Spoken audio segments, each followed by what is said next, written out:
Hello Marvel fans और आपका स्वागत है RVU चैनल में, जहां आज मैं Marvel movie Antman and the Wasp Quantumania को एक्सप्लेन करूंगी। ये मूवी मार्वल सिनेमैटिक यूनिवर्स के ऑफिशियल फेज 5 को स्टार्ट करती है। साथ ही ये मूवी एक्सप्लेन करेगी क्वांटममेनिया के अंत को और हम साथ ही कुछ इम्पोर्टेंट प्लॉट्स डिटेल को इसमें शामिल करेंगे। इसका मतलब है कि इस वीडियो में स्पॉयलर्स होने वाले हैं। अगर आप पहले मूवी देखना चाहते हैं तो प्लीज पहले उसे एंजॉय करें, फिर ही अपने डाउट्स यहाँ आकर क्लियर करें।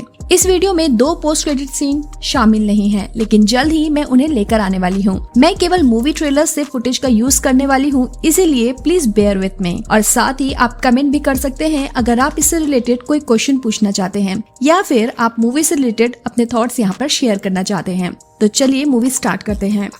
अब स्कॉट एंड गेम के बाद से एक सेलिब्रिटी बन जाता है, एज अब उसे सब जानने लगे हैं क्योंकि उसने अपनी एक नई बुक पब्लिश करी है जो काफी फेमस हो चुकी थी। यहाँ स्कॉट की बेटी है कैसी और स्कॉट के बीच में थोड़ा डिस्टेंस आ गया था क्योंकि स्कॉट खुद 5 साल तक क्वांटम रेल्म में फंसा हुआ था।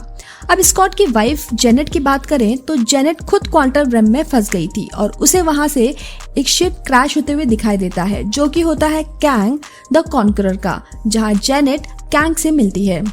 अब आते हैं प्रेजेंट में, जहां आपने ट्रेलर में भी देखा होगा कि कैसे एक बेकन बनाती है जिसे क्वांटम रेल्म में हबल टेलीस्कोप के रूप में रेफर किया जाता है।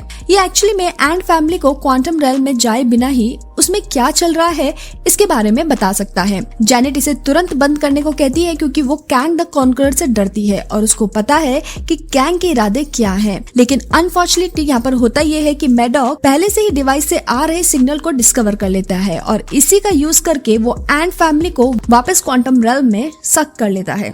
इसी के चलते ये फैमिली अलग हो जाती है, जहां डॉक्टर हैंक, जेनेट और होप एक एडवेंचर में होते हैं और दूसरी तरफ स्कॉट और कैसी एक सिमिलर एडवेंचर में होते हैं लेकिन एक दूसरे से अलग। जहां स्कॉट और कैसी क्वांटम रेल्म के कुछ निवासियों से मिलते हैं जिसमें कॉस और वेब शामिल हैं। मूवी रिलीज होने से पहले कुछ ऐसा बोला जा रहा था कि कॉस क्वासार हो सकता है, लेकिन अब ये क्लियर है कि वो एक क्वांटम रेल्म का निवासी ही है जो दिमाग पढ़ने की एबिलिटी रखता है। वहीं वेब की बात करें तो वो एक जेल लाइक क्रिएचर है जो मूवी में थोड़ी कॉमिक रिलेशन लेकर आता है कि वेब का जेल पीने से इंसानों को क्वांटम रेल्म के लोगों की लैंग्वेज तुरंत समझने में हेल्प मिलती है।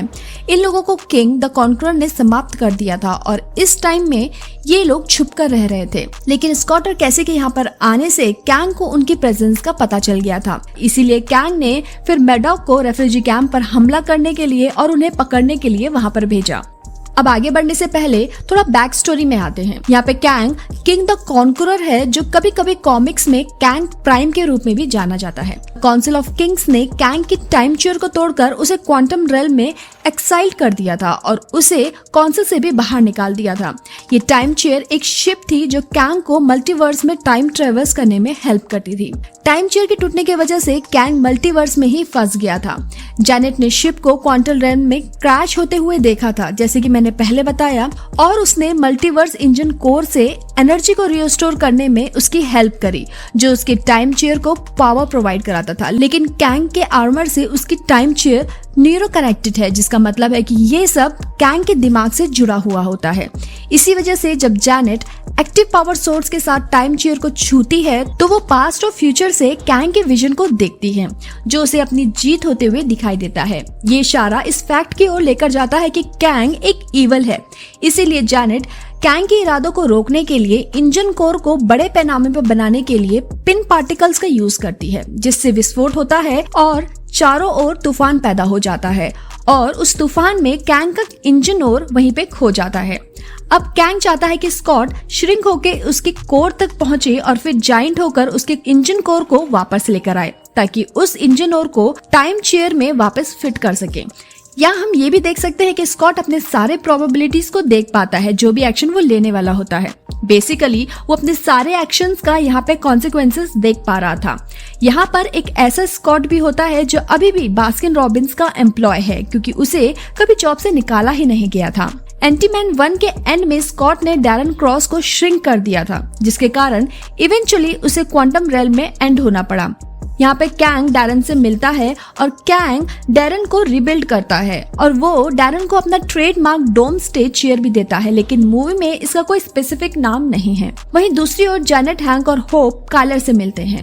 काइलर यहाँ पे lord of the quantum realm बन जाता है कैंग के साथ रहने के बाद, और जेनेट के साथ उसका पास्ट रिलेशनशिप भी था।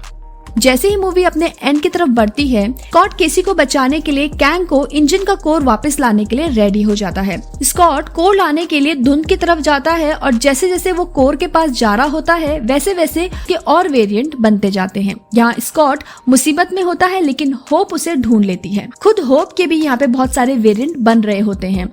वो दोनों मिलकर वहां से कोर को निकाल लेते हैं। कैंग तुरंत कोर को ले लेता है लेकिन वो अब केवल अपने टाइम शेयर को पावर नहीं दे रहा है, अब वो अपने पूरे सिटाडेल को पावर दे रहा है जिसे उसने क्वांटम रेल में सत्ता के आने के बाद बनाया था। कैंग उन सबको मारना चाहता है जिनकी वजह से वो यहाँ पर फंसा हुआ है।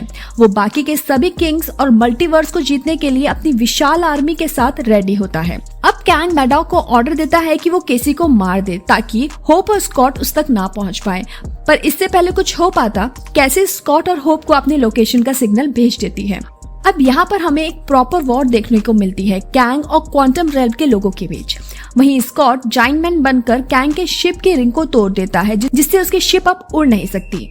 जेनेट तब इंजन के कोर को यूज करती है और अपनी दुनिया में वापस जाने के लिए एक पोर्टल खोलती है, पर यहाँ पे स्कॉट को छोड़कर सब पोर्टल में चले जाते हैं। स्टॉक पीछे रह जाता है क्योंकि लास्ट मिनट में कैंग ने उसे रोक दिया था।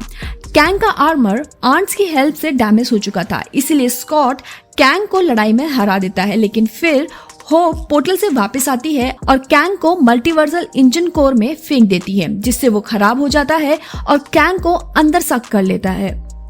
अब एक्चुअली यहाँ पे हुआ क्या, इसके लिए हमें कैंग डायनेस्टी और एवेंजर्स सीक्रेट वॉर्स के पोटेंशियल में झांकना होगा। अगर आप वीडियो में अभी भी बने हुए हैं तो चलिए इसके बारे में जानते हैं। अब थ्योरी ये है कि कैंग प्राइम कॉमिक्स में बियॉन्डर बनने वाला है। बियॉन्डर वही है जिसने सीक्रेट वॉर्स शुरू किया था और सभी एक्सिस्टेंस को समाप्त करने के लिए युद्ध की दुनिया बनाई थी। इसीलिए किंग ऑफ कॉन्सल ने कैंग को एक्साइल कर दिया था कॉन्सल से, और साथ ही वो कैंग से डरते भी थे। कैंग जानता है कि सब कुछ कैसे एंड होने वाला है क्योंकि वो टाइम को लीनियर फैशन में नहीं बल्कि एक साथ देखता है। उसने पहले ही कई यूनिवर्सेस और दूसरे यूनिवर्स के कैंग्स को नष्ट कर दिया था। कैंग हर चीज पर शासन करना चाहता है। यही वजह है कि काउंसिल ऑफ किंग ने उसकी टाइम चेयर को तोड़ मरोड़ कर पेश किया और उसे क्वांटम रेल्म में एक्साइल कर दिया ताकि वो वहां फंस जाए और अपनी जीत को वहीं भूल जाए। काउंसिल ने किंग से टाइम और फ्रीडम छीन ली थी, पर कैंग ने क्वांटम रेल्म में अपनी खुद की आर्मी बनाई और उनसे बदला लेने का फैसला किया। अब जब उसे मल्टीवर्स इंजन कॉर्प में ले जाया गया है तो वो एक ऐसा प्राणी बन जाएगा जो मल्टीवर्स से बियॉन्ड एग्जिस्ट करता है। कैंग अपनी नई पावर्स का यूज सभी यूनिवर्स को एक साथ मर्ज करने के लिए भी कर सकता है, जो कि बैटल वर्ल्ड की दुनिया बन जाएगी। ये भी अफवाह है कि एवेंजर्स द कैंग डायनेस्टी और एवेंजर्स सीक्रेट वॉर्स के बीच बहुत से MCU प्रोजेक्ट्स हैं जो बैटल वर्ल्ड में होने वाले हैं। साथ ही मल्टीवर्स ऑफ मैडनेस से अर्थ A38 पर हमले से कई सारे इंसिडेंट सामने आए थे।